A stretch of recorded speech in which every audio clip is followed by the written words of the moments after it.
Usa na sab ka impormasyon ang ihatag nako kaninyo sa mga pagtuo sa atong mga katigulangan nga dapat na nato kining tuhuan o dili. Ang sa bagay, wa may mawala ka nato kung atong tagpagatuan. Ang mga pagtuo sa atong mga gikanan sa unang panahon, anyway, kini ang pagtuo kini sa akong inahan. Ay tudlo ka namo nga mga pamilya. Taga-Tubuso malagi ka to nga akong inahan, mga kasuna. Mao ka na ang iyang apelido. Tungod ko parenti na mo. Anong para kakasuna mo ka na akong middle name? Parenti na mo ka na mga Dumagit, mga dungloy ka na mo. Kaya na, Dumagit, o sa akong side sa akong amahan, kining Ganyete, o kining Jimenez Gallego. Ako na. So, ang pagtuo sa akong ginikanan sa unang nga panahon, gamay pa ko, mga high school pa ko, nahibawan ko kini sa akong ginikanan. Ako ikaw kuno, even when I was in elementary, mao na kini. Lagi sa unang nga panahon nga itong mga ginikanan gawa man to sila wa man kami pag-abrahon kay lagi ang kalingawan sa unang panahon sa itong mga ginikanan mao ra man kantong mamati og radyo.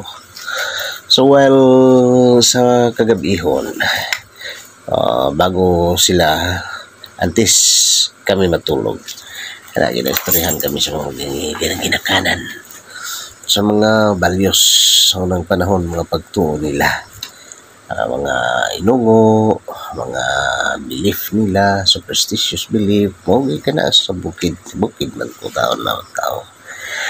Usa sa mga pagtuo nila, kung sa tungang gabi kuno ikaw, ang imuhang ngalan, tawgon, kanya, kung imong gawason wala may tao, ang buot pasabot kuno niya na nga ang imong kinabuhi hapit ka ng mawala rin kalimutan na kuno na ang buot pasabot basta tawgon ng imong ngalan.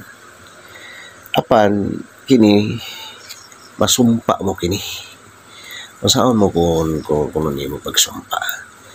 So magkuha kag ganon ug imo kining itsahan og ganon ang imong kunong ingnon nga kung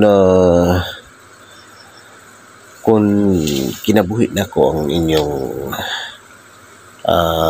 kuhaon ani alang kanon mao kini ang inyong akong ihatag kaninyo ay lagkuha ang akong kinabuhi mao kuno kanang sumpa. So mao gid kuno ang sumpa sa mga inana nga sistema. So mao kana ang pagtulunan mga pagtuo sa atong mga katigulangan sa unang nga panahon. So diri may naa pa koy mga lain usab nga pagtulunan na akong saysay kaninyo para sa mga mahilig sa sabong.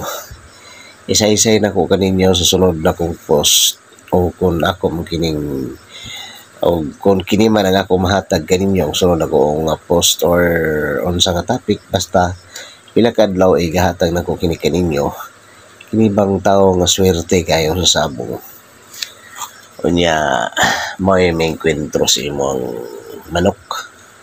Kung swerte na siya kayo, may naausab pagtuo ang mga ginikanan namo or not in my ginikanan kini sa kuan kini sa ako kini mga amigo na ko kini nga mulog tari mulog bulang mulog sabong ug unsa himuon nimo kung nice swerte kayo nga tao sa sabong unya may kaenkwentro nimo sa sabong. So mao kana ang sunod natong pag-iskutan mo lang sa kini karon atong pag-iskutan karon kining bahin kini sa pagtulunan nga kung ikaw pagatawagon ang imong pangalan sa tungang gabi kunon sa imong paghimon. Okay? So, diri lang kita kutob. Dili lang muna kita maulong sa kini ay rather ang atong pag-iskutan o sa sunod na pod nga higayon say-say na to ang giskutan ko just a while ago. Have a blessed day, my friend.